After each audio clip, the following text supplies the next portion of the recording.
music coming on. I'm going to get people on the stage. Got to get Aaron on.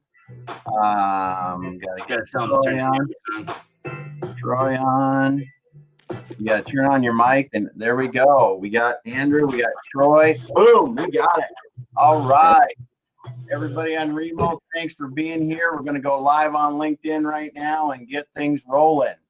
Rolling. Let's get it going. All right, everyone. Thanks once again for coming back and joining us for the Exit Your Way Roundtable. It's happy to say we're into 2021, ready for the new year, looking forward to things. Lots of good stuff planned. Today, we've got a couple wonderful guests here. I'm going to learn some awesome stuff. First of all, I just want to say thanks for joining last year. You know, we had, I just can't express the gratitude for the comments that people have given us about, just creating this. And we had no idea that we were going to be able to get this kind of community built and allow people to build the relationships we have. And it's really been a lot of fun for us. And we hope that you continue to enjoy it. We're going to, hopefully try to keep this as a place where you can come to learn, build relationships, and be energized and inspired. And if we can do that, half the time, hell, I'll be happy with that. But we're gonna be here just as crazy and as enthusiastic as we ever have been. We got some good stuff coming up. Next week we've got Dr. Ilya Grigoris and Con Apostolopoulos going to be talking about writing a book or writing your first book, because these dudes did it last year in like 6 weeks. Wrote the 7 Keys to Navigating a Crisis. And now that the book is great. First of all, if you don't have it, get it. But second of all, just learning what they've gone through to do that is going to be really something. So we've actually got, believe it or not, we've got guests scheduled out right now all the way through the middle of February. We're going to have some guest hosts, which I think is going to be fun. We want to bring some variety into it, allow people to guest host. And then they are going to be able to bring a speaker that they want to think the group would enjoy and do that. We're going to continue with our once a month kind of networking event. We're going to work on personal development or something else in that and keep that going. Really just try to keep building the relationships, expanding the people that we can attract to this and can come when they have time and just learn and build this community. But thank you all for doing that and being a participant in here. And man, we love it. We love it. We have such a fun time doing it. Well, I do. I don't know. Andrew and Ira, maybe not so much, but I have a hell of a good time. So, but, and I don't want to dwell on the next thing, but I feel I've got to speak about it for just a brief second. Yesterday was kind of a shit show in the U.S. Let's just call it what it was. Whether you're conservative, whether you're liberal, there are people that went out and broke the law. And when it comes down to it, it doesn't matter if you're liberal, conservative, liberal. It doesn't matter. We are citizens of this country. We have laws that we need to follow. And peaceful protest is awesome. I love it. I love seeing it. Just the same way when I saw the riots this summer or this year in 2020, that where people were wrecking stuff and doing all the kind of crap that we saw there. The stuff yesterday, in my opinion, and this is my opinion only, was no different. And I think the reason why I wanted to bring it up is a lot of us that watch this that are in here are leaders. And we have to bring common sense and decency as citizens. Doesn't matter our political beliefs, and good people to the people that we can affect around us. And hopefully in our circle of influence, create people that are more understanding and appreciative of diverse opinions and healthy discussion, and without the junk that we see once in a while now. Because I'll tell you what, and this is my opinion again, we are seeing on both sides of this, the stuff last summer and the stuff yesterday, we are being influenced an awful lot by the people at the extreme ends of what I believe the beliefs are. That's my personal belief. The whole thing I wanted to say about this is we have circles of influence. We are, I believe, good people at heart and good citizens, and we should try to, just be good people and understand that.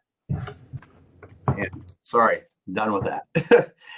But I'm excited today. We're going to start our thing off again, just like we have before. We're going to come up. People are going to announce, themselves, what they're doing, how they're helping people, and we've got the question of the day. So the pot stirrer.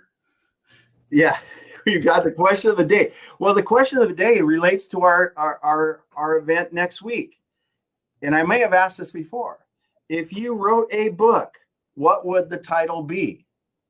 That's good. So remember, this is the question of the day. If you wrote a book, what would the title be? So, Andrew, are you bringing the people up? Let's see who's on first. Let's see if Adam. All right. Hello. All right, here he is. Adam, how you doing today, man? I'm doing pretty well. It's a little cool here, but at least it's not 6 inches of rain like you're getting out there. So. Yeah, that's good. That's good. You have much better. So I'm a man of many businesses right now. So I've got my virtual CFO practice that I've been running for the last year, and then I actually just restarted a new accounting practice to be able to do accounting, bookkeeping, payroll for businesses again, to kind of be an add-on or cross-marketed service for each of those. So that is what I'm up to these days. The title of the book that I would write would be called Green Eggs and Ham. It's a wonderful book. It has lots of illustrations. And it definitely wouldn't have any black or silver included in it. That's just a mistake. That's a mistake. Yeah, that's okay. We're both hanging out at home for the next month, just like our teams are. Yeah, that's the old Oakland Raiders reference there for people that needed the little help. Or Las Vegas, wherever they are now. Okay. I'll say this to Nick and to Adam and to anyone else who wants to besmirch my Raiders. We got 3 in the shelf, and it doesn't matter how much dust is on the trophy in the shelf. It's there forever. You don't get to erase that. And 3 is still better than none. That's true. All right, Adam, thanks for being here today. AJ, love to see you here. In the middle of the night for you. AJ's coming from the other side of the globe. So it's a pleasure to be over here. Yes. So how are you helping people now, AJ? I'm sorry, can you come again? Yes. So tell us what you're doing today and as far as your work. And then if you were to write a book, what would the book be about? Hey guys, this is AJ. Basically, I'm a business development manager in an IT staffing firm. So where I help my clients to hire requirements in according to their needs. Mostly I just deal with the IT sector like developers, admins, DevOps, and these kind of things throughout the nation. Okay. So if I need to write a book, so probably I would be writing a book of thinking as a third person. Okay. So whenever we think as in a third person, we have a solution for everyone. When we find a problem for any of your friend, we have a solution for them. But why don't we think as the same way in our problems as well? Then we will be finding a solution for everything. Wow, that's really cool, man. I was writing it down because that's an awesome perspective. Thanks so much, AJ. Yeah, that's awesome. Thanks a lot. All right, Andrew, how are you coming from Cleveland today? I'm doing well. How about you? Awesome, man. As usual. I do have to say that Andrew is going to be our first guest host in February. Excited for that. Tell us a little bit about what you do, Andrew, and what would your book title be? This one You already know the answer. I'm a global marketing and sales consulting. We help people expand their businesses strategy first throughout the world. convert every lead, every contact, every touch into a voracious advocate for their brand. And I'm actually still shopping a literary agent for my book called What We Learn from Shitty Bosses. I love it. And when I brought you up, I knew you were writing a book. And as soon as I said that, I was like, well, hell, he's already got it.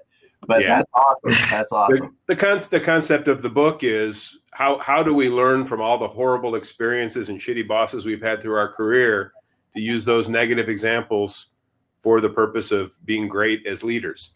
Yeah. In other words, how do you do the opposite or a different version that actually brings benefit to the workplace?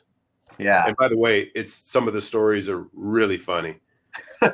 300,000 air miles a year, getting these stories from the people sitting next to me was a lot of fun. Yeah. Well, I'll tell you, if you don't follow Andrew Deutsch on LinkedIn and look at his cartoons, I know they're cartoons that you found in other places, and the text that you write around them, you need to, man. They're funny as hell.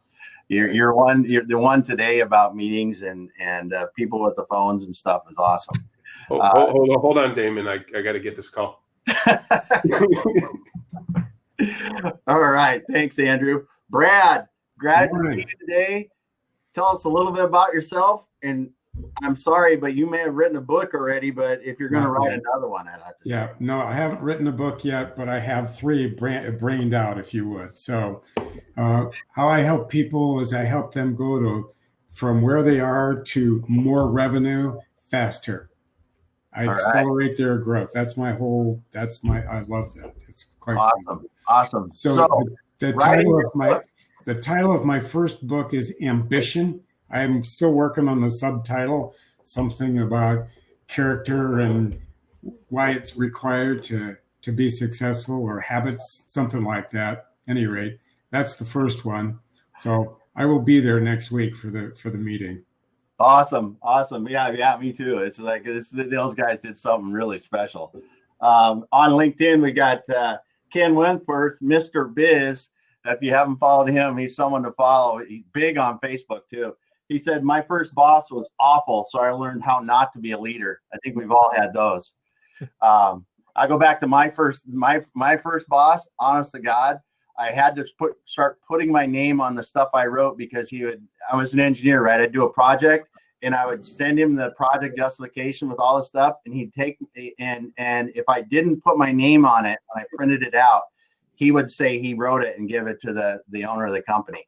So everybody has those. Curt Anderson, my friend, the manufacturing e-commerce guru. How are you today? How are you helping people? And what would be the second book you would write?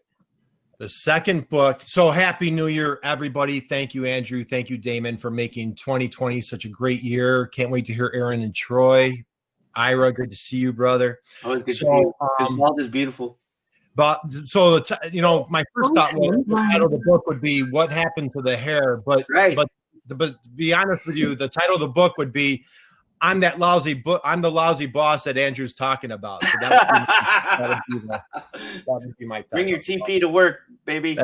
That's right. So no, happy New Year, everybody. So now my title of the book would be Blessed, man. We're all so blessed, so great to be here. Thank you. All right. Thanks, Curt. Dennis, how are you today? We're doing good. Good morning. Happy New Year, everybody.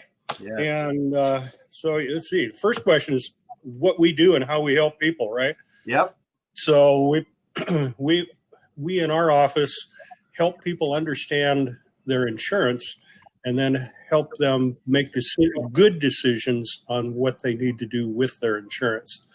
And then we carry them through the years of making sure that they're protected properly.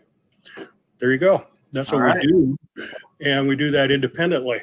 A book, and Damon and I have talked about it a couple of times, but a book that is on the table is called A Pirate Mentality as it relates to sales. That sounds weird, doesn't it? No. If you know me, you know I'm a Jimmy Buffett fan, and so I've got to be a parrot head and a pirate to go along with that. But piracy is basically some types of sales in some fashion. So that's my career, Dennis. I'm a Raider fan sales professional. Come on. There you are. There you are. It fits. Yeah, Adam. There we go. There you go, Dennis. Thanks a lot for being here today. You bet. Awesome. Mr. Jacob. All right. Oh, I've got something set up wrong on StreamYard, so now I got it set right. Thanks, Ken. Jacob, glad to see you today. It's been a long time since we talked, like I know, 12 hours even. So yeah, exactly. Were we just on a call? Yeah. Yeah, it's like, dang it, I thought that one went into this one. So, my name is Jacob Warren, and we help simplify technology while helping companies realize revenue potential that can be generated from that simplified technology. So that's what we do to help people. For a book, and Damon knows this one, it's about how would you, in today's world, if you held out for as long as you could and taking your business virtual, it would be on how to take a business virtual and the business reasons why it makes sense to make different aspects of your business available digitally. That would be my book. Awesome. Yeah, I know a little bit about that book. So great. Thanks, Jacob. Kevin, good to see you again, man. Yeah, it's been a minute. Happy New Year. So, I'm Kevin Williams. Currently, I do some business coaching, especially for D2C sales. So helping companies that haven't been accustomed to selling direct to consumers, sell direct to consumers. I sold my company back in June of now last year, so yay. And I'm looking to acquire another company or build another one from scratch. Excited to get going. If I were to write a book, well, I'm actually putting an outline together for a book. My shtick right now is how to go from concept to revenue in the shortest imaginable time. And the first step was to actually do it. So I drove a concept from idea to first dollar of revenue in 47 man hours, including intellectual property filings, everything else that was involved in it. So now breaking that down into something that's meaningful for people, I think could be a lot of fun. It helps to have a deep skill set to do that. It's not something that somebody off the street could do. Yeah. But that's what I'm working on. Oh, awesome. Wow. 47 hours. Yeah, I tracked it. I have a dodecahedron time tracker. So each side of this time tracker has a different type of task. And anytime I was working on this particular project, I would put it on one of the sides of the tracker to track it. So it's tracked right down to the minute for where I spent my time. The real trick is we hit revenue at 47 hours, but to hit real revenue, that hasn't happened yet. So, Okay. Well, to clarify too, you said man hours, not elapsed time. Yeah, elapsed time is more like 3 months, 3.5 months. I just want everybody to understand he didn't say that he just did it in less than 2 days. Yeah. No. Yeah. No. You can't file that. And that so it doesn't count waiting for my sales tax license to come back from the state of Utah. That's active time, in everything that was involved. Any minute of my time was tracked, and I really did track it right down to the minute. That still is very impressive. I'm not trying to dismiss it. It's a whole different statement. The two statements aren't the same. That's all. Awesome. All right. Well, glad to see you, Kevin. Con Apostolopoulos, man. I am so excited to see you. You should get a different question. You're getting good at that, Damon. You're getting good at that, man. You know what? I can even spell it now without looking it up. That is awesome. I don't know. If it was my last name, I don't know how long it would take me to learn that. But with dyslexia, they wouldn't let me graduate, man, until I spell it properly. Awesome. Awesome. Good stuff. All right. So the questions, let's see. Okay. So what am I doing? All right. So to simplify it, I help individuals and organizations navigate change, hit their performance goals. And I do that by focusing on purpose, process, and people, and making sure that I can support them either through training and development initiatives, through coaching or consulting. because that's the sweet spot. I think that many companies say their people are their greatest asset. I help them treat them that way and make sure that that talent gets maximized to the best of their abilities. Insofar as a book, well, I think you already brought it up, Damon. We already did write a book with Dr. Elia. But let's say we were going further beyond that. To me, the next area that I'm exploring right now is the stories that I learned from coaching kids soccer. So that is a lot of things. When I coach a lot of my executives right now, I bring stories from the kids and from teamwork, from their leadership abilities. Because as we say in Greece, if you want to learn the truth, ask a crazy person or a kid. So that's where generally you get the truth from. So that would be my next book. So if you don't have access to kids, you can talk to me anytime, people. There you go. It's somebody old childlike. There you go. The innocent Ira Bowman. Yeah. Crazy like a fox. There we go. There you go. Well, thanks, Con. Glad to see you here and excited to see you next week. Likewise. Pete, how are we doing today? Good morning, guys. Hey, appreciate pulling me up. So Professor Pete Alexander. So I help leaders protect their health and handle challenging situations with grace. You guys know that I published the book a couple of years ago, actually now, Lighten Your Day, Fast, Easy, and Effective Stress Relief for When Shit Happens. So what I would do with the next one, and I've actually been cultivating this, is it's off of the podcast that I host. And, it's a 7-minute podcast, and the business leaders share a real nugget of gold each time. And so I'm going to, once I'm over 200 episodes right now. And once I've got at least a year, so either 365, 400 roughly, I'm going to publish a book of just a business insight each day. Wow. And it's going to credit each guest with their insights. So like Damon, Ira, both of you have been on the show. So you guys will be in there. I'm telling you, I'd like that. I would buy it. Yeah. That'll be a good one, man. If you are a hardcore podcaster, dude, you had 200. That was all last year, right? Right. Exactly. Did you actually hit 200 in 2020? Yeah. In terms of publishing, yes. So I did. But the 200th went live I think it was January 2nd or 3rd. That's okay. You were in the can. That count. Yeah, it was in That's the can. exactly it. Yeah. Awesome work, man. And if you haven't looked at Professor Pete's stuff and his interviews, check him out. Check him out on LinkedIn. Check him out on YouTube. I watch him every day. Yeah, he does them every day. I watch him every day. I love him. Yeah. Although that sound, it's funny because it starts out with this hypnotic type of music. But for some reason on my sound system, it's like super loud. So I got to turn it down and then turn it back up. It's part of that TV advertising kind of a thing. Yeah. Advertisements are always much louder. So that's the whole technique. Yeah. No, you being a marketing person, you've obviously followed it out and it's on purpose then. You got it. Awesome. Well, great to have you, Pete. Ron, how are we doing today? Doing great. How's everybody? So welcome back and welcome to the new year. It's great to be here for our first 2021 gathering. I was looking forward to it. Yeah. I have a suggestion for Ron's title. It could be Soaring Above the Shit. Because he can fly plane.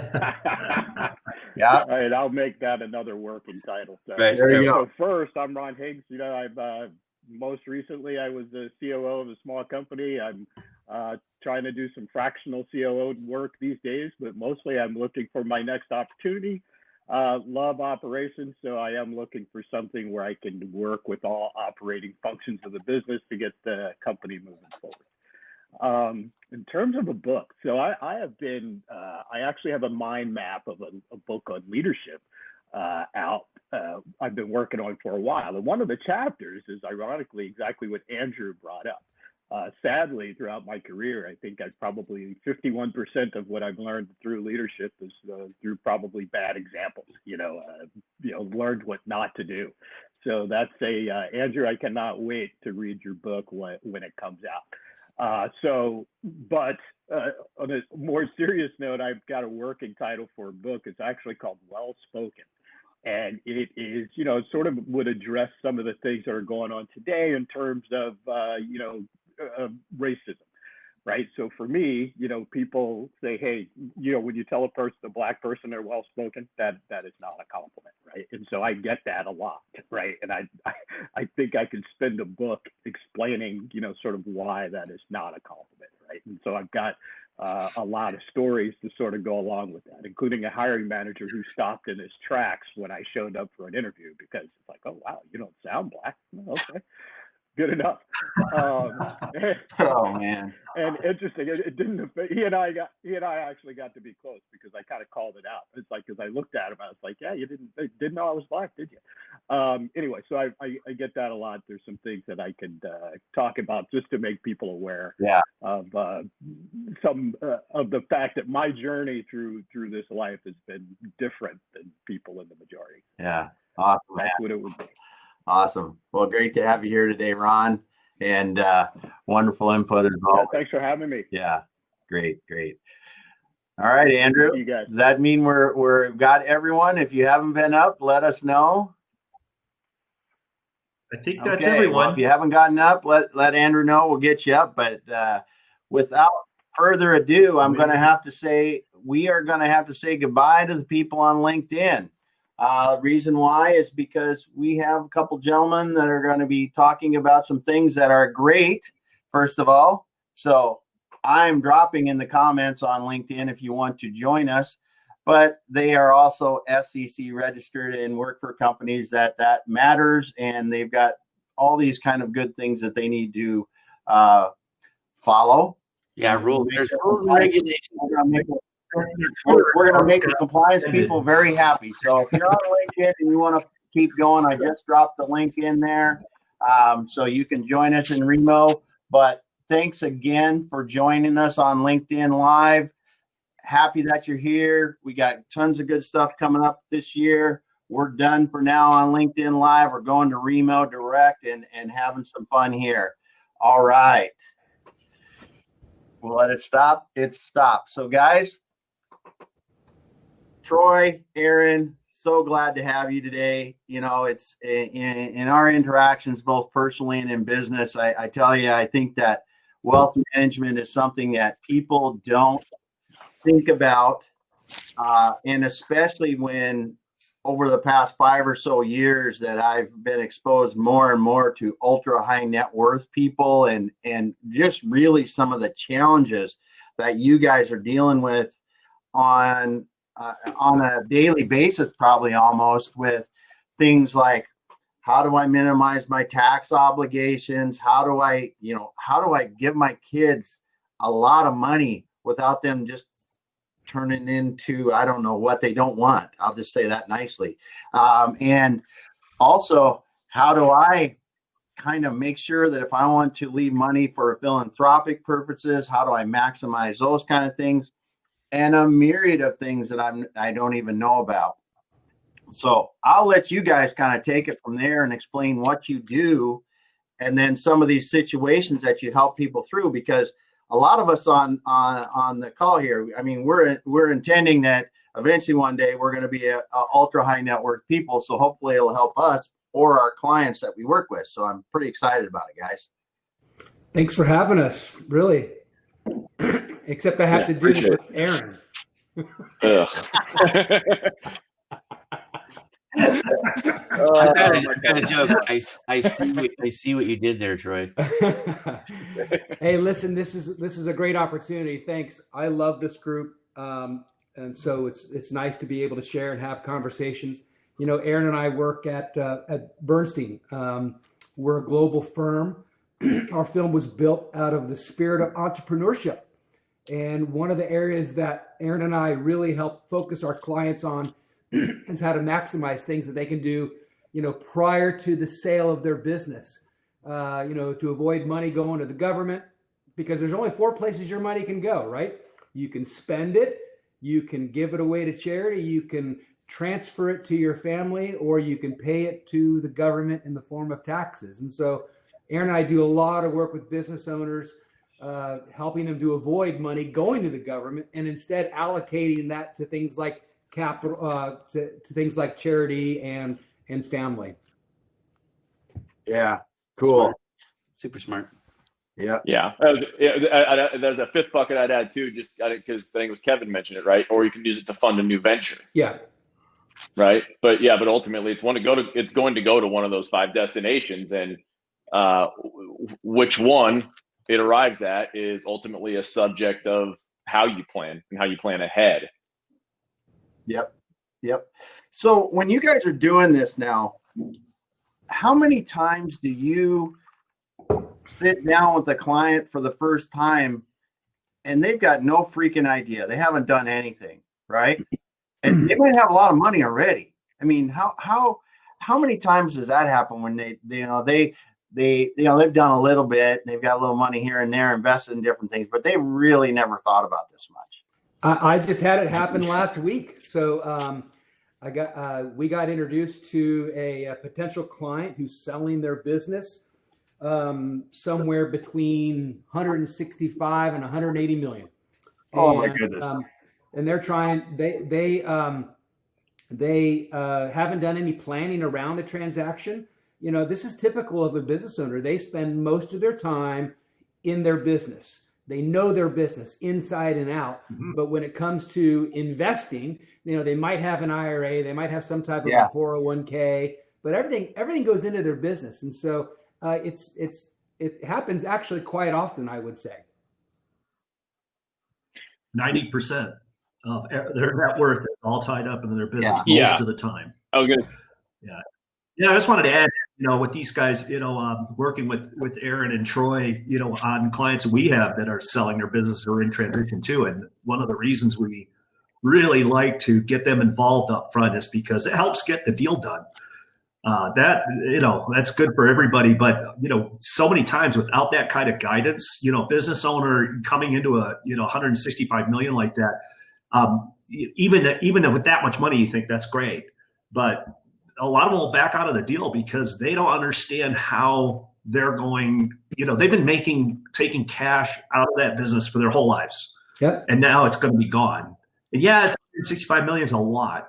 You know, it's a lot, but I'm going to be living for the next, they think they'll live to 100 and don't really understand how to do that. And a lot of them, that's the cold feet thing that happens, and deals, you know, they're done. You know, I can't sell it. You know, you've worked a year to do that. And, you know, so that's why we love working with these guys, bringing them in to talk to clients really early in the process before, you know, years before we sell the company, so that the seller understands what they're going to look like after, and then everything goes. Yeah. And you guys got a great tool for that too. I mean, you sit down with them and show them, okay, you're getting, you know, $20 million, and it's you know, you're going to put it in these kind of investments, and here's your lifestyle and all that, and that's what I really appreciate, because as Andrew said, if you're sitting there as the business owner, and even as you said, and this is hard to imagine, but it happens. You guys see this a lot is that that person could be getting $100 million, and they're like, I don't know if that's enough. Yeah. Well, and I was going to say too, that point about planning early. You know, I mean, look, we appreciate the notion that, like, you know, if you're an owner running a company, it's the single biggest asset, you know, on your balance sheet. For good reason, you've been focused on it. But the idea of trying to think about that exit and plan for it early, it's not only having that plan in mind so that you can move forward when the time comes. You can actually add value to the deal by planning ahead. I mean, it's, you know, Damon, you mentioned charity and the family legacy, right? There are things you can do well in advance of a deal. Yeah. You know, structure wise around charitable intent and your estate plan that actually can save millions in taxes. So that planning early is actually, it can produce a sizable benefit. And that's why we try to get ahead of that. Yeah. Well, and keep in mind, it's also, you know, beyond that, one of the main reasons we get involved in deal activity well in advance is because we've created the system you mentioned, Damon, that actually can simulate the sale of a private company. And what it does is it can trade off different deal terms.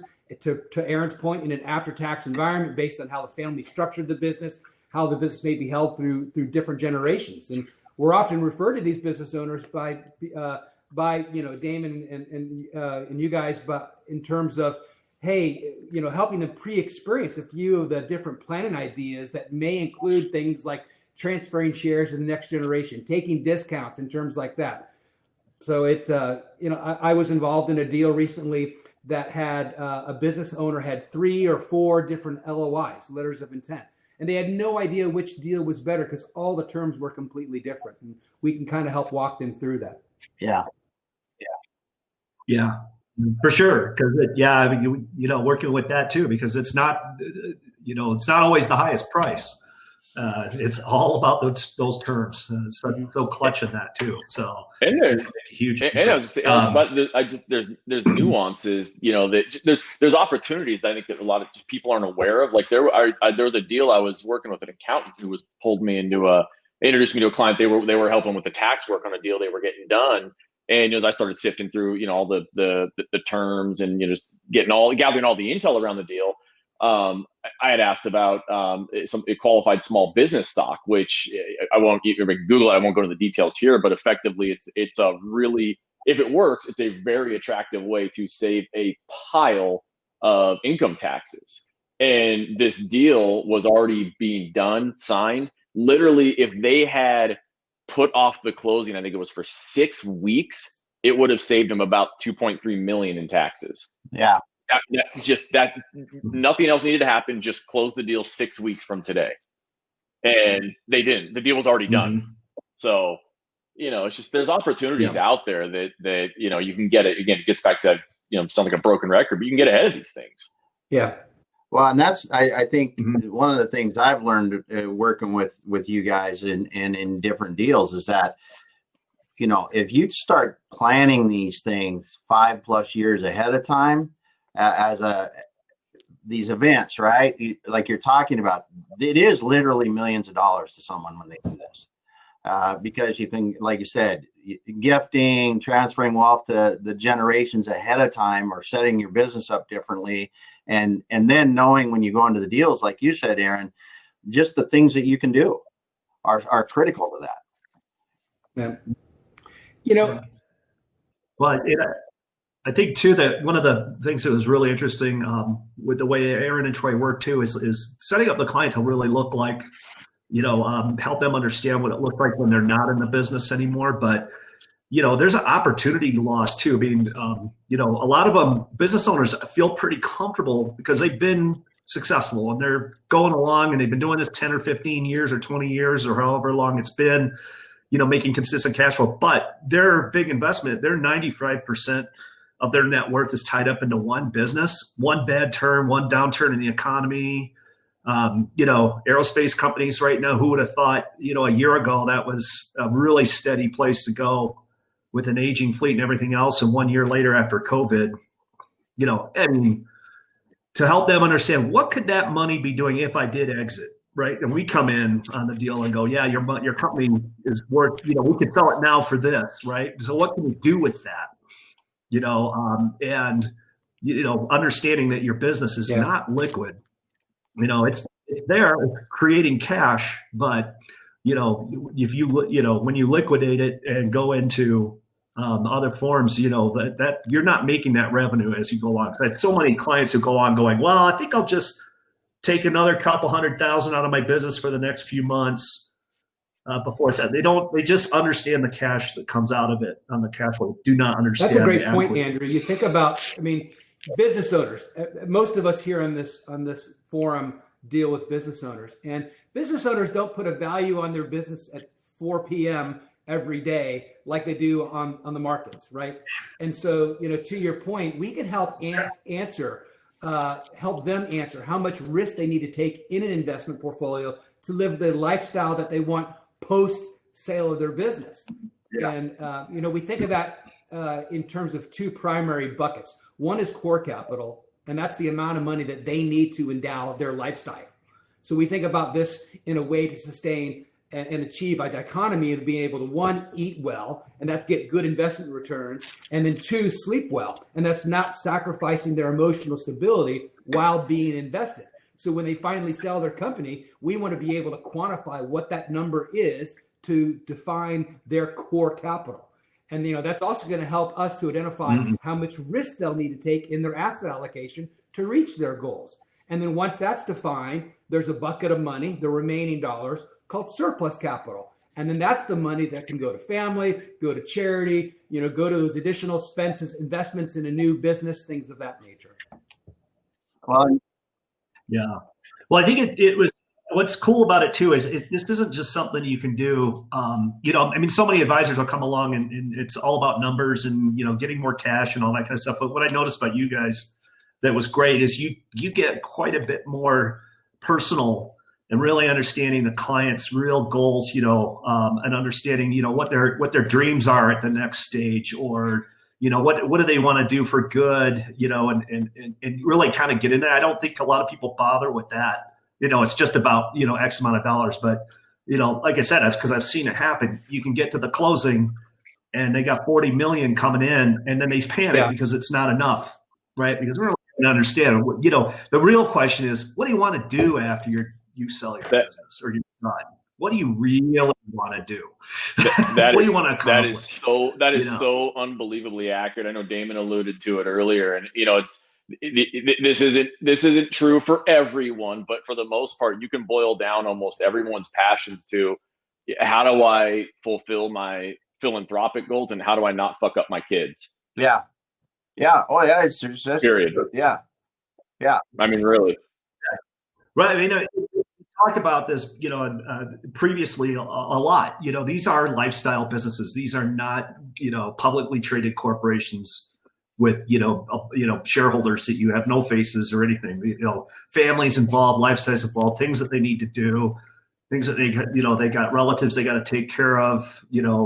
They're huge responsibilities. It's lifestyles involved in these small medium businesses. That's the interesting part of it. That's the part I'm fascinated with too, but it makes the wheels turn. It's a plus and a minus as far as business goes. To your point also, Andrew, and I appreciate you bringing this up. We do ask a lot of questions to them. I've got some of these cards here. So, what are their dreams? What do they think about in terms of risk? Education in terms of their family, on their investment values. Yeah.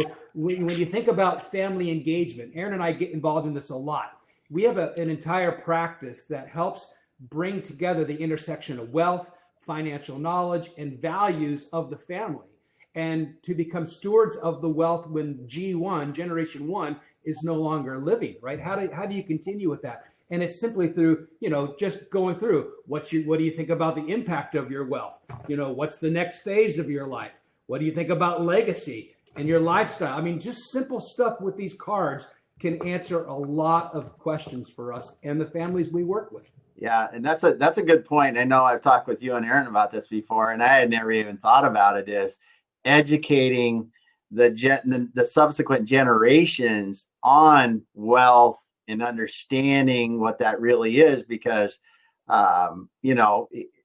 what's a kid to do if they just suddenly have $10 million and I know you don't do it all at once and stuff, but how do they really understand about money so they're not like the umpteen sports people you see that get that $10 million payment at the beginning of the year and 5 years later when they're not in sports anymore, they don't have anything. Or the other thing they've done, made some life choices that have put them in really bad situations. Yeah, we try. Yeah. Well, on a people level, one of the things is the owner, the founder, which is always, I'm always fascinated with that and their stories and how they got there. There's a great deal of satisfaction of building something like that. And, a lot of personalities are built around that.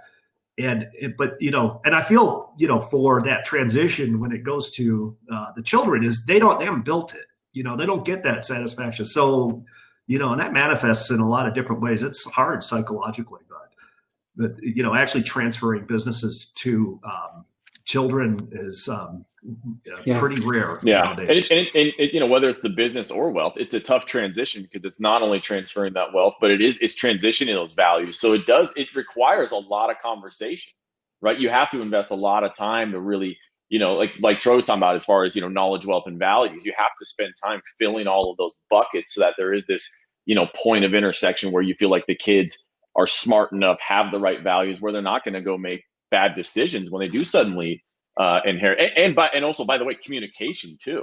I'll never forget, there was a story out of one of my colleagues in our Florida office where two adult grown children in their 50s, father passed away, never talked to them about his wealth at all, passed away. He had $20 million in his estate that was going to them.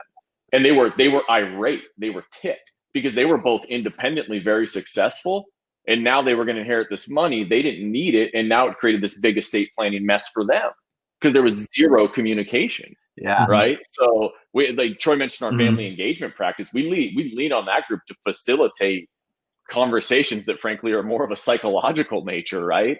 And it's to dig deep to make sure that, the family is talking about the right things and everybody's on the same page. Yeah. Well, one of my best friends, he's the eldest son of 10 children, and was the CEO of the company that his father founded, 4 or 5 companies, a big company, and his dad was a dynamic guy who pretty much worked all the way to the end.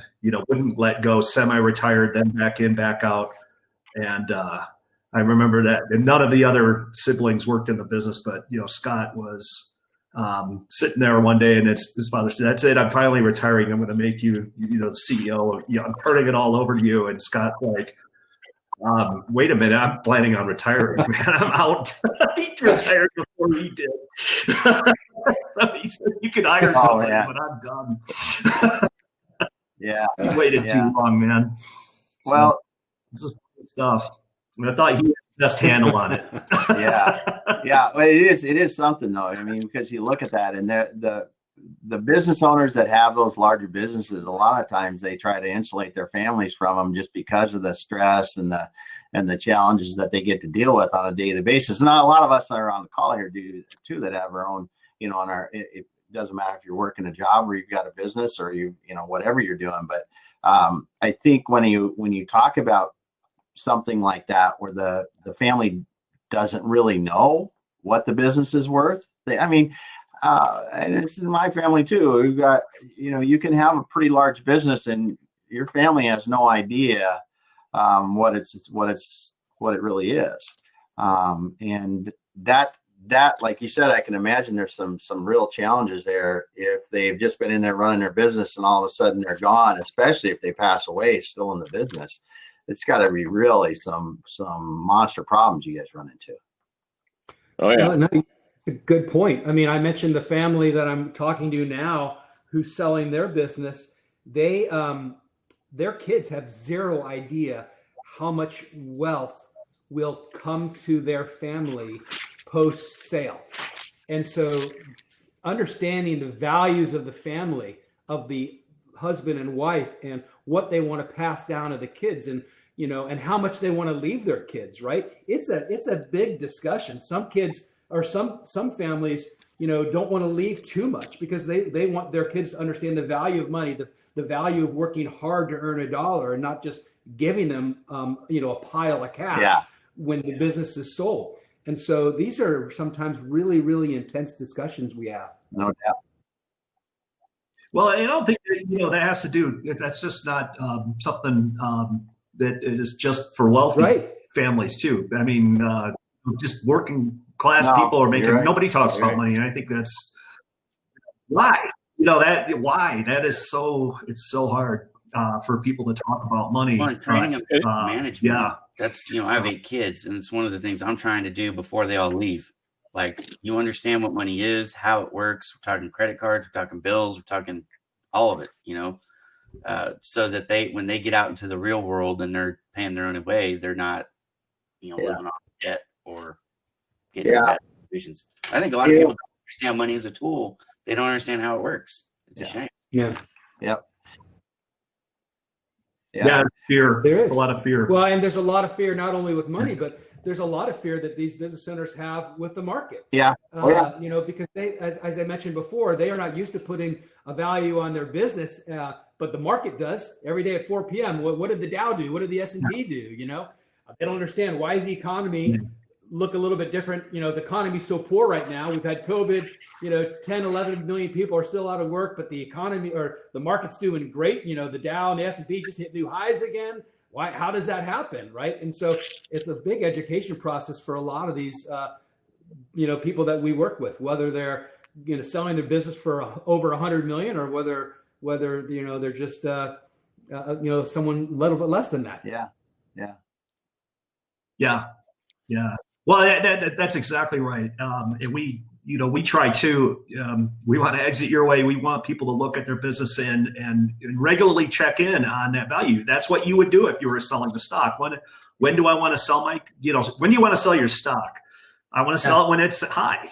At the highest point. Who knows when that'll be? You know, sometimes we do sell it high and, you know, we buy low, we sell high. When we do, sometimes we miss and it keeps going up. Sometimes we're lucky and we sold it then, you know, and that kind of thing. Same with your company, but you can't do that if you don't know what your company's worth. And many of them don't bother to look at it. They just, well, that's why, you know, I love the work that you and Andrew, I love the work that you and Damon do because, you know, when you're working with these business owners, it might not just be about, you know, selling when it's high. It can be, hey, let's not only sell at this point, but maybe you put some deal terms in there that they're going to be able to see some additional revenue for a period of years, right? Depending on how you guys negotiate the deal terms. And so I think that's really important too. Well, and it is. And I can't tell you how much it helps when you have someone in a business that an owner of the business that understands their number. And I never realized the importance of this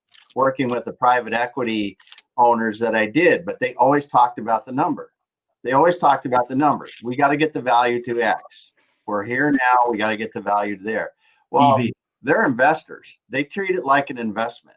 And when you start working in a privately owned company, and I don't mean that they were public companies I was working with, but when it's not investor owned, it's a much different feeling because those owners get, you know, I'm making enough money. I'm really comfortable. I'm really, really comfortable. Okay, that's all good stuff, but they don't focus back into the value that does ultimately, that number ultimately lets them know that, hey, I've reached the goal line here, at least, or the point where I can now safely move on if I want to. And that's what you guys help do with the wealth planning and the other stuff, is that should be done really early because, again, as Aaron and you have alluded to, there's millions of dollars of consequence in this from a taxation standpoint. And now let's talk about that. It's not just to reduce the amount of taxes, because a lot of the people that you work with, those millions that they save in taxes go to philanthropic causes. Yeah. And I was just, by the way, I was going to add too, we talk about, like Troy talked about the idea of core capital and understanding what that number is. The other thing that's so important about that number as well is that if you have a framework for how much you need, right, then when you start entertaining offers, you know if you can accept them or not. And this all circles back to the notion of the lack of liquidity in private companies, right? We saw this in the credit crisis where people didn't know their number, you know, and in 2007, they said, well, I'm going to wait till I get one more turn on my multiple before I exit. Well, there was no rhyme or reason to wanting that extra turn. And unlike stock, right, which you can sell the next day, it doesn't matter. People got stuck in their businesses for 5, 6, 7 years, right? So, knowing that number and knowing that if you get an offer on the table and you can take it if you want to, and it's going to endow your life, that is such a powerful thing to have in your back pocket. Yeah. Well, it's part of it. It's treating it like your business. If you treat it like your investments or your stocks, you know, you have to have a disciplined approach, right? And when it's time, you know, hey, you know, you put your ceiling on it. You know, we're going to sell when we get here. You know, because that was the plan. You know, I made that plan. You're going to be strategic about it. You don't second guess. But that is a common scenario too. There's a bit of ego, of course. We're dealing with people who are very successful and high-powered, but you know. You gotta, if you are a disciplined investor, you got to get the ego out of it. Because you will chase that rabbit and get nowhere. You're just looking for an extra stuff, point. guys. We're running up the top of the hour here, and I just want to say thank you for coming and stopping by and sharing some of your knowledge here, because it always helps me to talk to you guys. I learn something every time, and I hope the people on here, if somebody you know has these kind of things, I can't tell you. I've been in situations with a number of people with these guys, both of them. They do an awesome job just informing them about some things. So thanks so much. Thanks. Andrew, Thanks, guys. Thanks, guys. First of all, Appreciate it. If you're not connected to these guys on LinkedIn, or you want to talk to them, you can reach them on LinkedIn. You can talk to them after the event here. Andrew, take it away. Thanks everyone for attending our first of the year. Thank you guys. Thanks everyone. That was great. Yeah. Thank you. Happy New Year, everybody. Well, we will be going back to the tables. I do want to talk to these guys a little more about how the market goes up, 450 points yesterday with the Capitals getting stormed. This makes no sense at all. But anyways, great stuff, guys. And we'll be here again next week. We'll go back to the tables.